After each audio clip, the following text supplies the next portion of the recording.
Donc on va commencer dès le départ. Ici, ça c'est l'écran de garde en fait. Au niveau de l'affichage, on va aller directement là. Ça, je sais pas si tu avais vu, tu peux afficher jusqu'à 8 canaux en même temps. 8 valeurs. Ouais. Ok, non. Non, j'avais pas touché. Donc en fait, quand tu es dans le moniteur, tu peux toucher absolument à tout, tu ne peux rien dérégler. Donc tu peux afficher un canal, 2 canaux, 4 canaux en même temps, ou 8 canaux en même temps. Donc le mieux c'est de rester entre 1 et 4 parce qu'à 8 tu vois plus rien et de toute façon il y a plein d'informations qui ne seront pas forcément utiles. Donc par exemple si tu veux sélectionner 2 affichages, il suffit de faire ça. Ici next c'est toujours pour valider. Ok. Après ici il va te demander ce que tu veux afficher. Donc là injection d'outils, ça c'est le pourcentage d'ouverture des injecteurs. Donc ça va pas trop être intéressant sans être en mode réglage, etc. Ça c'est les temps d'injection. Ça c'est l'air qui rentre dans le moteur, le débitmètre en fait, en millivolts. Donc, ça c'est des informations qui vont servir soit à faire du diag, soit à faire du réglage. Mais là notamment pour rouler c'est pas super intéressant. Après NGREV c'est le contour. Donc au lieu de l'avoir sous forme d'aiguille, tu l'as sous forme numérique. Speed c'est la vitesse. Pareil, ça va être un petit peu plus précis que le compteur qui est sur une aiguille. Là, ça va être toujours marqué de façon numérique. Boost, ça c'est le turbo. Cela dit, il faut qu'il y ait un map sur la voiture. Et là, elle n'a pas de map. Donc le boost, si tu l'affiches, il n'est pas activé. Le knock, c'est quasiment la valeur la plus importante que je te parlais tout à l'heure. C'est le cliquetis, la détonation. Donc en fait, c'est un capteur de fréquence qui va capter de la détonation. La valeur à ne pas dépasser c'est 70. Lui il fonctionne sous forme de barre graphe et en mémoire tu as toujours la valeur numérique. A savoir que normalement il y a une alerte qui est programmée et si réellement la voiture prend du cliquetis, le voyant moteur il va clignoter 3 fois. Donc s'il y a un problème de cliquetis, normalement ils ont programmé une alerte dedans pour que ça s'affiche au tableau de bord. Water temp c'est la température d'eau. Et air temp, la température d'air, et la batterie en volts. Donc ça peut servir si un jour il y a le voyant de batterie qui est allumé, de voir si la voiture elle charge ou pas. Donc après pour sélectionner ce que tu veux voir, donc les valeurs qui peuvent être intéressantes c'est le contour, la vitesse, le cliquetis et les températures. C'est des trucs essentiels. Donc en fait il faut que tu surlignes l'ensemble pour aller sélectionner ce que tu veux. Donc après tu descends. Par exemple, là on dit on va vouloir le cliquetis parce que c'est important. Là, le temps d'allumage, on s'en fout, donc on va le resurligner et on va prendre par exemple, on va dire la température d'eau. Ok. Donc une fois qu'on a affiché nos 2 paramètres qu'on voulait afficher, on appuie sur Next et ça s'affiche. Ok. L'affichage de base est comme ça. Ici, en appuyant en haut une fois, on affiche les mémoires. Donc c'est tous les pics. À savoir que si un jour la voiture elle prend 90 degrés ou 100 degrés, ça sera affiché ici. Ça tu peux le remettre à 0 à n'importe quel moment en appuyant sur la touche de droite. En appuyant là, ça remet à 0. Ok, bon là ça remet rien à 0 parce qu'on n'a rien qui tourne, mais c'est toujours le pic. Un appui droit pour remettre à 0 le pic. Donc si on rappuie sur Next c'est sous forme de courbe, mais là c'est pas intéressant pour rouler. Donc après si on veut afficher 4 affichages, il suffit d'afficher 4 affichages. Donc là on peut sélectionner la vitesse par exemple et le contour. Toujours si on veut pas des mémoires, on appuie en bas pour afficher les mémoires, on appuie en haut. Ok. Donc ça c'est pour tout ce qui est affichage. Le plus important c'est le cliquetis. Ce qui est très important avec le cliquetis, c'est que c'est un capteur de fréquence. Il peut assimiler un bruit moteur comme du cliquetis. Par exemple, là j'ai remarqué que le démarreur il faisait un petit peu de bruit. Et direct, lui en fait quand on démarre, il croit que c'est du cliquetis. Donc là par exemple si on démarre, si elle nous fait comme tout à l'heure, c'est pas impossible qu'on prenne un pic à 100. Voilà. Donc, tout à l'heure je démarrais en fait, Et juste le claquement du démarreur, en fait, ça lui faisait prendre un clic à plus de 100. Donc ça, faut pacifier. C'est pour ça que si en démarrant, on voit qu'ici on est à 100, il faut appuyer un coup ici pour le remettre à 0. Ça, en fait, c'est pas à regarder tout le temps, c'est à jeter un œil de temps en temps. Ce qui peut être important pour savoir si vraiment tout est bien paramétré, c'est à chaque fois qu'on roule, avant de s'arrêter, regarder un petit peu les valeurs max, ce que ça donne. Si en ayant mis le cliquetis à 0 et puis en allant rouler, le cliquetis s'il apparaît à 65-70, ça peut être qu'il y a trop d'avance à l'allumage ou un mélange trop court. Et sinon, en règle générale, ça tourne à combien à peu près? Il n'y a pas trop de valeur? Il n'y a pas trop de valeur. La valeur à ne pas dépasser, c'est 70. En roulant normalement, on monte rarement au-dessus de 35.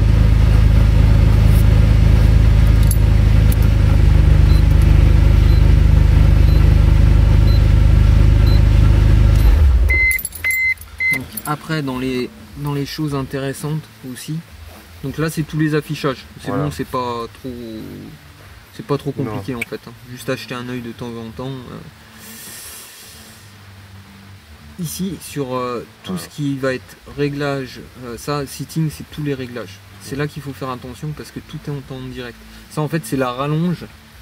C'est comme si le PC, il était là, en fait. Et tout est vraiment en temps direct.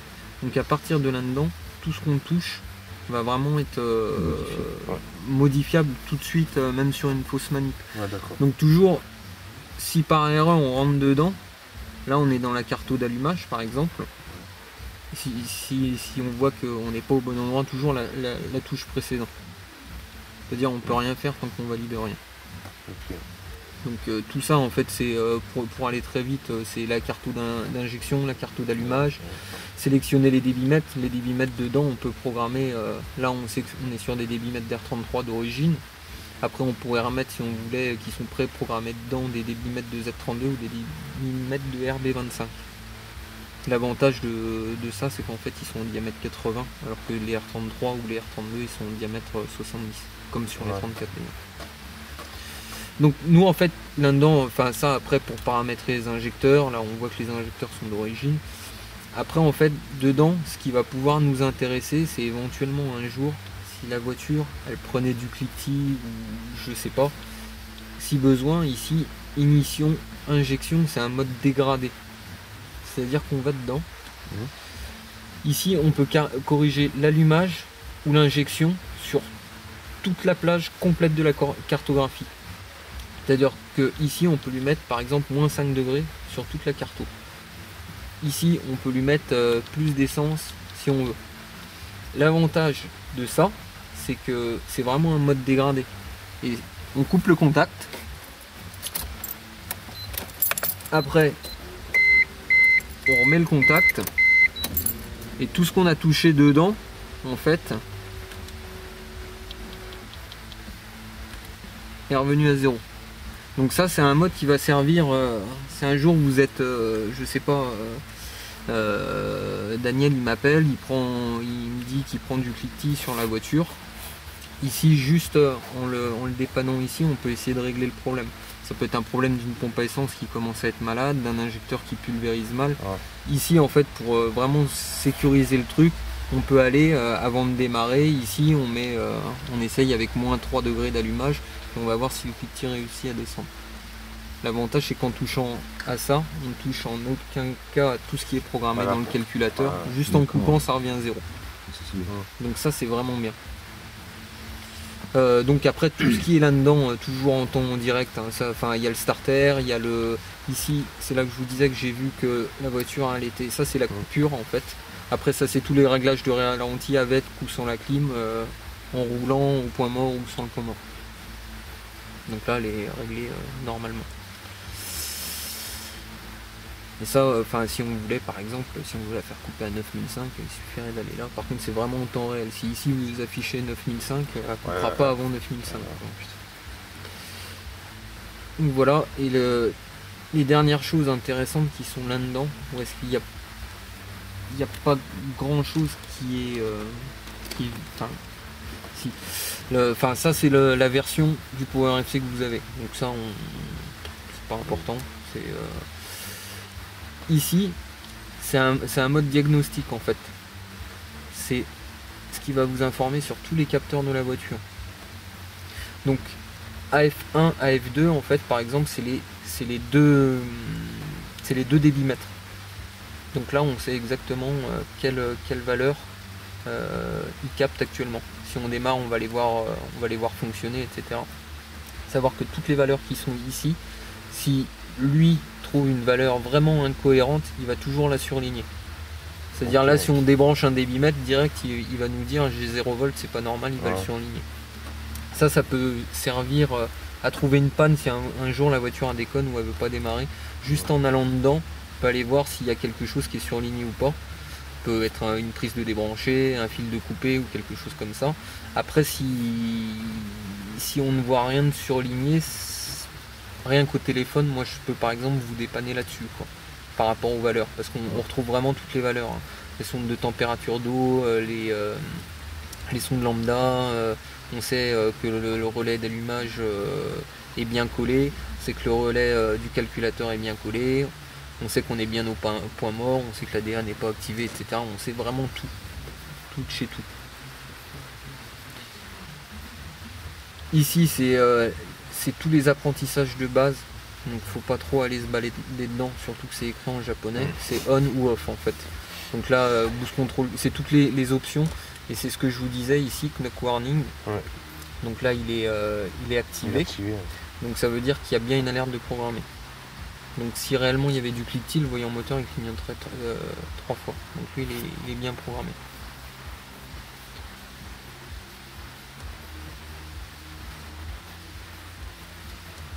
Après ici là vous pouvez y aller absolument sans crainte. C'est tout ce qui est réglage de brightness. Ouais.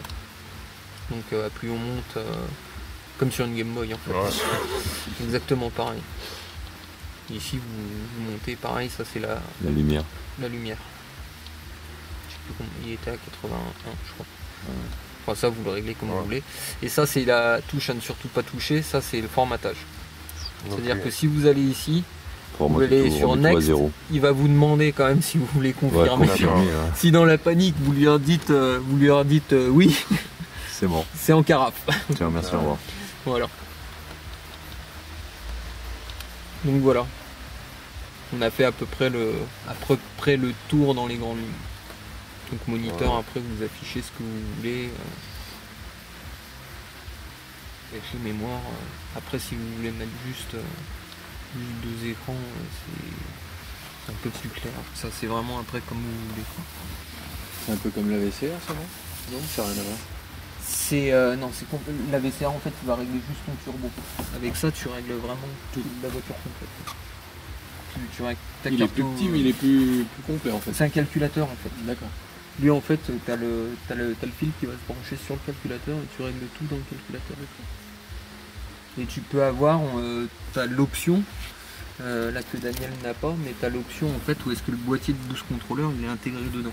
Ah ouais.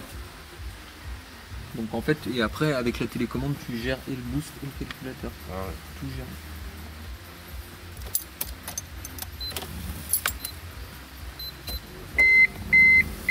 Et puis c'est encore Apexi quoi, ils sont bons là-dedans Apexi, non? Ah ouais.